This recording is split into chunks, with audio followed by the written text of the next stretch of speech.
if you think about what's the worst that can happen, the worst that can happen usually won't happen. Yeah. And you might be surprised. Like I said, my only regret is not that my first videos were not very good, or not that I wasn't very good on camera or anything. My only regret is that I didn't start sooner. And so Facts. we have such a great opportunity, especially like you talked about with shorts, to get yourself out there and have thousands of people see your content. So it's just like, why wouldn't you take advantage of it? I don't think there's a bigger opportunity out there for free. Yeah. Smoking herbal blends. We need some mullein and some kush, my brethren. While listening to HerbRally Podcast again. Herbalism at its finest with Mason Hutchinson. Yeah. Welcome back to the HerbRally Podcast. Today I'm excited to have on KhadiYah Preciado. Welcome to the show, KhadiYah. Thank you. And you got my name perfect. Right? Well, you know, this is our second conversation. We had you on the Herbalist Hour back in the day. I actually can't remember when that was, but it's been months now. So it's exciting to catch up with you and hear about how life is going. So just kind of curious to catch up. How's life on the homestead? Anything new happening? The only thing new happening is that hopefully I'll be giving birth in just a couple of weeks. So wow. Yeah. So I haven't, it gets really hot here and I just knew that I wasn't. It's just another summer baby. So I decided, but I do have I can see my raspberry bush really doing well, my comfrey, my yarrow. So I still have a garden, but I just haven't actively been sowing, unfortunately. But I just knew it was going to be too much for me to take on. So what number kiddo is this for you? This will be 3. Congrats. That's amazing. Thank you. Well, very good. Well, today I would love to just kind of talk to you about your YouTube journey, because that's how we met. Through your YouTube channel. Why don't you share what that YouTube channel is, and then maybe explain why did you start YouTubing? Yeah, so actually my channel is my name now, KhadiYah Preciado, but it was Her Healthy Home. And I transitioned. Actually, I first started my channel like 7 years ago, and I actually was doing more like political commentary kind of thing. Really? Yes. And with that, you know, you get a lot of opinions and backlash. And so when I actually got pregnant, I said, I need to move away from it a little bit, because I was getting all kinds of threats and things like that. So I wanted to relax. And then I didn't come back right away. I actually came back after I had my son. And it was totally different. I was showing more about my gardening, homesteading, those different things. And it was just me wanting to share. And I just wanted to see, you know, I felt like I was the only one in the world. And so I wanted to see, is there anybody else out there that's interested in the things that I'm interested in? And so that's what I started with. And then I saw that people really liked the herbal side. And that's what really resonated with people. So then these really shifted. And so now it's just a herbalism focus on my channel. Well, I have to ask, sometimes it's fun to go to folks' channels and you could go to search by most popular, and then you can also search by, the oldest. And I actually have looked at your oldest videos, and I want to say I saw maybe some herbal stuff on there, maybe some food stuff. Like, I can't quite recall, but I didn't see anything political on there. So I have to ask, did you delete those political videos? They're not deleted. They're still, they're unlisted or private. Either. Oh, gotcha. Yeah. Okay. Awesome. Well, all right. So moving forward, we got a little background why you started the channel. How would you say just in general, the YouTube channel is going for you? I think it's going really well. It's funny, you know, when you start, you can never, you know, you think a number is so huge, but now, you know, I'm amazed by how much it has grown. And, you know, just, it's really humbling that I felt like I was alone, and there's thousands of people now that, that are like, yeah, I'm doing the same thing. Or so it's really, I enjoy having a YouTube channel, and I'm glad that I did it. I wish I would have came back, you know, even sooner and even did more videos. So. Well, and the number is, I mean, I want to say I last checked, it was 10,000 plus subscribers, which is incredible. That's quite the milestone. When you started a YouTube channel, did you say have a goal of subscribers, or was you're just doing it for the fun of it, for the love of it? The first ever video that I did, and I think I did eventually remove that one too, but it was me sharing my ancestry. Like I did ancestry.com DNA, and I just shared it, and I was just sharing random things, and then I was talking more about what was going on in the world at that time, and that's where it got more into, I'd say political, but just more about, you know, the current events and news kind of thing. Yeah. So, but I never had a number. I didn't think anybody was going to follow me, but I was just sharing it anyway, to be honest. Fair enough. Well, from my perception, it looks as if you've created a whole brand, a whole business around your YouTube channel. So would you say that the YouTube channel has been beneficial to creating a business for you? Yeah, definitely. I think that, you know, with the whole niching down and things like that, it really helped me to get a focus on like what my secret sauce is, and articulating that over and over and making it fresh and new. So it made me a better speaker, whereas I always had a hard time on camera. I actually did modeling when I was younger, but I always hated the camera. And now it's just like, it's natural. It's easy to me. So it's just so funny. I think I developed more as a person. My business, has helped me get more reach and exposure. So definitely helped me with my own personal and business skills. Do you ever go back to your first videos and look at how you're speaking at the camera, and is it kind of cringeworthy? It really is.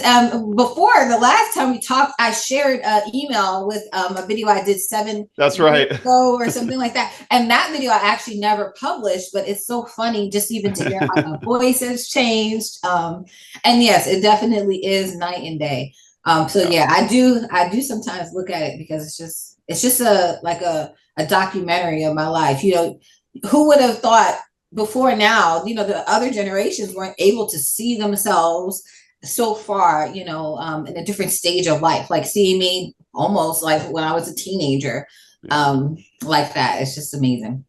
KhadiYah, I was such a shy kid. If you would have told me that I would have a business in the future where I was like speaking to strangers on the internet, like with a camera in my face, I would have told you, you lost your mind. You know what I mean? But it's really interesting. You really do. You kind of just start with small. You just start. You got to start, and then eventually, you know, you kind of grow as a speaker, and you kind of get a lot more comfortable with that. And you know, my daughter really loves YouTube and YouTubers, and I was like, "Do you think you'd ever start a channel?" And she's like, "No way." And I'm like, "You'd be surprised. I think you can do it. You just got to start, and then you know, kind of grow and get more comfortable." But just out of curiosity, what's your YouTube like publication schedule? How many videos per week, etc., or per month?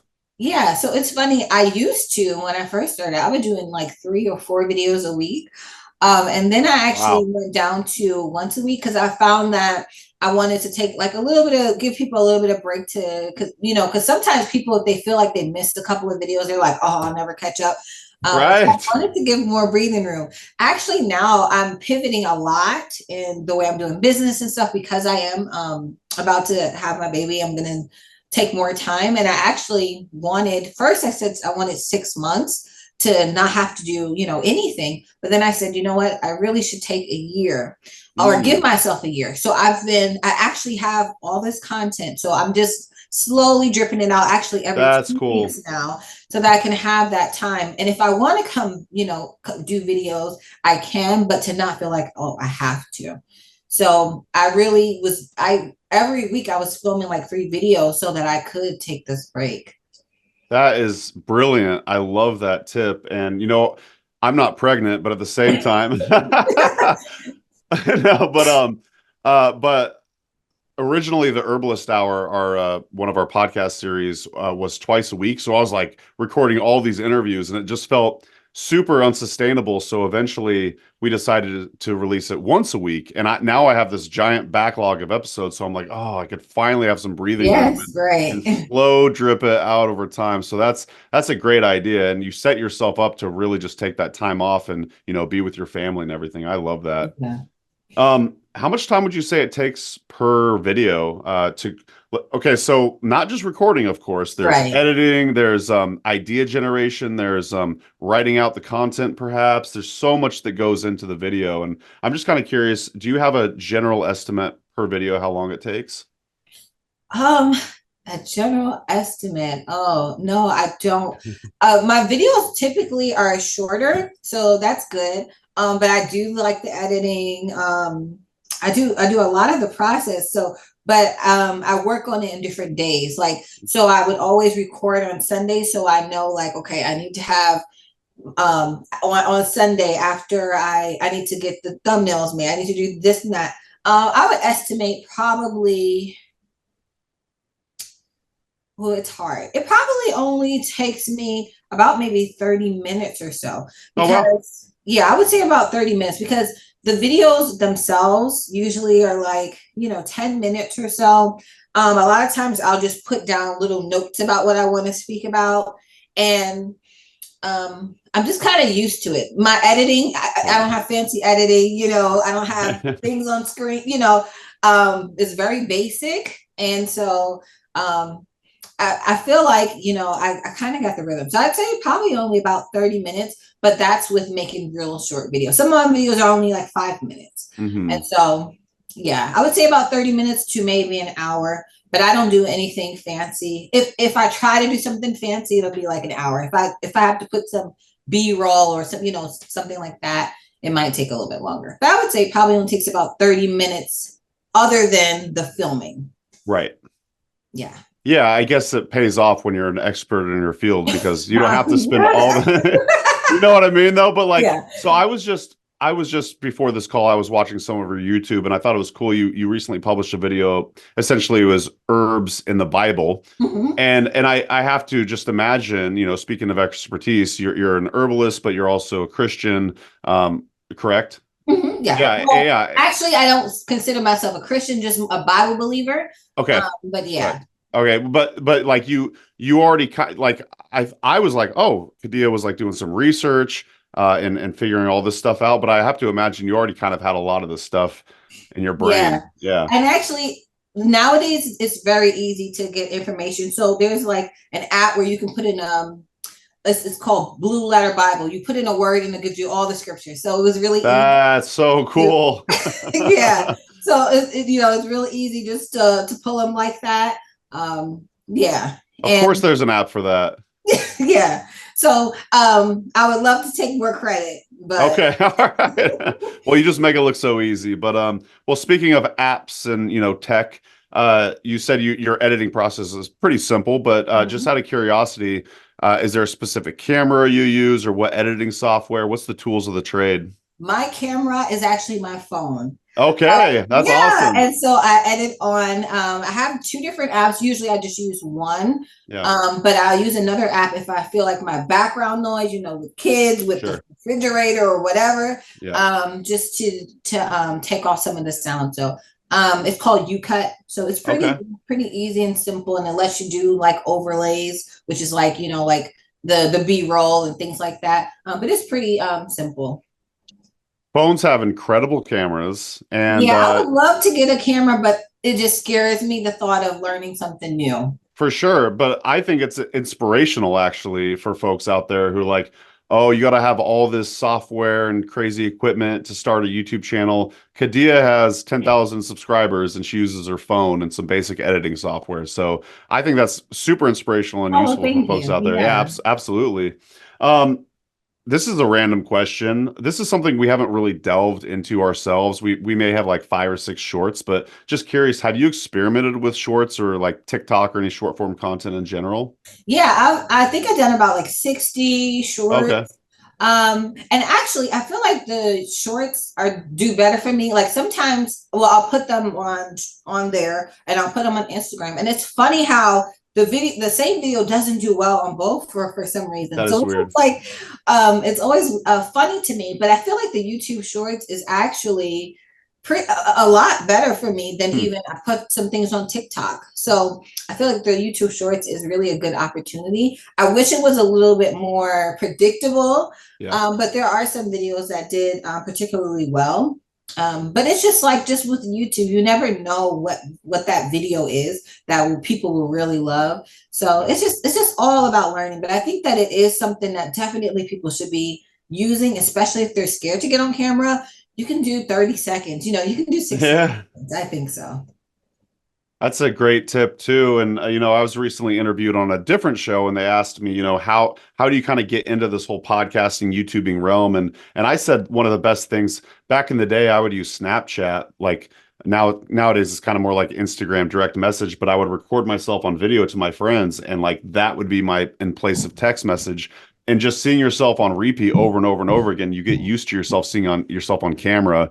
And like you said, it's kind of the same thing with shorts. It's a great low hanging fruit option to kind of get your foot in the door of this whole YouTubing thing. But so what can folks expect from you when they, please, dear listener, go and subscribe to KhadiYah Preciado on YouTube? No longer Her Healthy Home, but yeah, please go subscribe. We'll leave links to the podcast show notes and YouTube description. But what kind of videos can folks expect from you?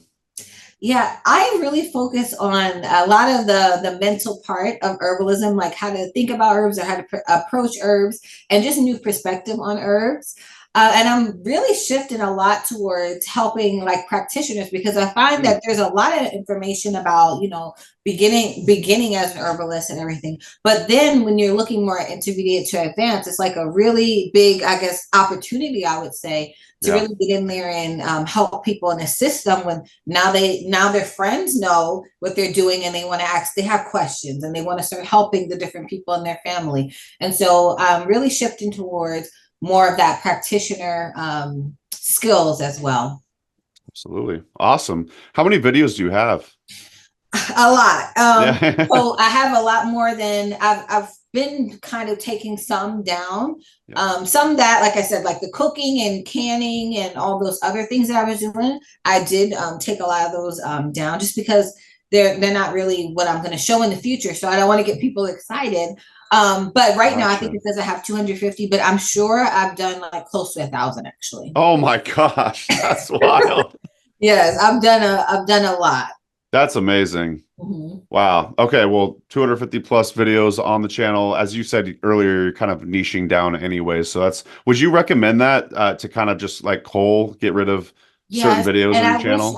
I wish I would have took that advice sooner, but I just was so but I love everything, and there's so many things that I want to share and show.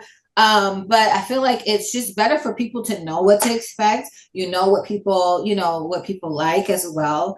And it just kind of keeps me focused. This is what I do. This is what I don't do. And it makes it easier for me to sometimes say no to a video that, where I would have had 100 different things on my list. Now I know that these are the 20 that are like my sweet spot. So I think it helps you to get focused. It helps people to, like you said, know what to expect, and to know and to associate you with something as well. Do you think you're continuing to have fun with the channel still, even though you're kind of dialing in more what you're specifically talking about? Yeah, that's a really good question. Sometimes I guess it can feel restricting, and that's what I thought, that it would be restricting. But no, I think I kind of strive under a little bit of feeling pressure or whatever. That's when I feel like I'm kind of like have to think outside the box. Yeah. And so it just forces me to be creative. And so it could definitely feel like that, but just always trying to, even if you're saying the same thing, just showing it in different ways. There's always something new. Like even with the shorts, that can make it exciting for you when you're doing something, just even changing the way that you're giving your content. So no, I just think you got to do it in the right way and just always keep yourself entertained too. Yeah, no, I couldn't agree more. And it's so funny because we recently built a catio, which is a cat patio, and it's pretty epic, actually. It's made out of like a used playset, children's playset. And I'm like, oh, I want to share a video about this on our YouTube channel. I'm like, this literally has nothing to do with herbalism. My audience probably won't care at all, and it'll make the YouTube algorithm confused. So why are you publishing this? So no, we gotta keep it. Yeah, and see, and sometimes you really like, I love this, and then it could be hurtful that nobody watched the video or whatever too. So I guess it can protect you that way, but I'm sure you can throw some catnip in there and make it relevant. Oh my gosh, you read my mind. I'm literally gonna do that. We're gonna have a potted catnip plant in the catio, and I think I'm gonna just film some random video out there and just kind of show it off. But yeah, exactly. Yeah, I know I'm not helping, but I think you had a video from someone that was showing maybe herbalism for pets or something, right? No? That's okay. So yeah, we definitely have on our podcast. I'm not sure if it made it. I'm not sure if it made it to the YouTube channel, but I guess if you saw it, then yeah, it's gotta exist. We also have hundreds of videos, so yeah. Yeah, so I mean, you definitely could. Yeah. I don't know too much about it, but I mean, now I'm gonna make you want to do the video. But yeah, oh yeah. There's definitely a spin if you wanted to make it. And I'm sure there's probably a shortage of cat herbalism kind of videos. So it probably is. It might be the best video on your channel. You might. All right, I'm gonna do it, then I'm gonna hit you up and say, what do you think? But speaking of that, do you have like a running list of ideas of and how do you kind of keep track of all these ideas that you have? Just because I'll just say, me personally, I want to almost turn everything into a YouTube video, and I have to kind of get lower my excitement about it. But I do have like a running Google Doc, but just kind of curious how you see that process. Yeah, I actually use Trello. So nice. I just have a board and it's just with video ideas, and it basically goes from each step. So I have ideas, and then I have ones where I'm like, I like this idea, and I try to, I come up with my little bullet points or whatever, and then I'll move it, and I'll just, if I decide to script the whole thing, like what I'm going to be saying, and then I just keep moving it. Like I filmed this. Okay. And so I use Trello, and that's how I have a whole bunch of ideas. Some that I'll probably never even explore. But also, if I see a comment enough, I would have, me or somebody else put the questions there. So that's how I keep it. I mean, I feel like I'll never run out of, ideas. Never. I mean, there's so many ideas that we have. They gotta, get turned into videos at some point. So, well, awesome. This has been a lot of fun. Do you have any advice for those herbalists out there that are kind of like toying with the idea? I want to start a YouTube channel. Just general advice for herbalists out there and starting a YouTube channel. I definitely say that it is definitely, if you think about what's the worst that can happen, the worst that can happen usually won't happen. Yeah. And you might be surprised. Like I said, my only regret is not that my first videos were not very good, or not that I wasn't very good on camera or anything. My only regret is that I didn't start sooner. And so facts. We have such a great opportunity, especially like you talked about with shorts, to get yourself out there and have thousands of people see your content. So it's just like, why wouldn't you take advantage of it? I don't think there's a bigger opportunity out there for free. So, and like you said, I'm on my camera. I'm on my phone. I don't have the newest phone or whatever. And it definitely isn't, it doesn't have to be so difficult, and just start where you are as well. I remember making my first thumbnails on Microsoft Word. Oh, wow. Right, on Microsoft Word of all places. So you can do it. You can get scrappy with it. And and some of those videos still got thousands of views. So it's amazing. That's great advice. I have to ask, this just came to mind. So a little bonus question for you. How do you deal with negative comments? Oh yeah. Negative comments, they still can be difficult. I do like that YouTube has better filtering, so you can put certain words or whatever like that. But I think just, block or delete, is a good thing to do. Don't try to get into arguments or whatever with people. And just, if it's constructive criticism, then sometimes it might hurt, but it might be something that's beneficial. But other times, people, because they can just do it without a picture, without their name or whatever. They can just say anything. Just know that don't take it personally. What's the saying? And I used to put a Post-it note on my computer, and it would just say, don't take things personally from people that you don't know personally, or something like that. I don't know what it was. Don't take things personal from people you don't know personally. So it's like, you don't even know them. Yeah. Once they wrote that comment, they forgot about you. So just like you read the comment, you forget about them. You really shouldn't take it personal. That's great. One of my rule of thumbs too is if the comment is just outright mean to my guest, I delete it. Like, this is not a place for insulting my guest, so it just gets deleted ASAP. Because, like you said, if it's constructive criticism, I could handle that, especially if it's geared towards me. Like, I'm all about that. But yeah, if you're just outright being mean, like, no, this is not the forum for that, for your opinion about my guest. But all right, well, KhadiYah, thank you for joining us. Any exciting upcoming projects you'd like to promote or plug? Yes, actually, along with talking more about practitioners, I actually came out with a whole book series called the Practitioner Database. So that's cool. It's a series of actually 4 different books. And I actually have a database with it. So I had a hard time trying to shut off. Even with Herbal Holistic Healing was 514 pages, we're talking about it. But there was still more that I could have put into it. So I made like this database where I'm always, every single month, adding new things, protocols or different things like that, tools for practitioners. And so I also, along with it, made a new series of books with it. So so people can definitely check that out if they want to at yahsapothecary.com. Yeah, but I'm really, that's my baby right now. I'm very excited about that. And I didn't even see myself coming out with a new book, let alone a series. So it just came organically, and I'm just really excited about it. It's one of my favorite things about entrepreneurship and business is you get to create these, the things that live inside your brain. You just got to put them out there in the world, and you just sound like such an inspired person. You just really follow your heart, and you continue to create these projects that your soul is telling you to do. And I love that about you, KhadiYah. Yeah, absolutely. So that's yahsapothecary.com.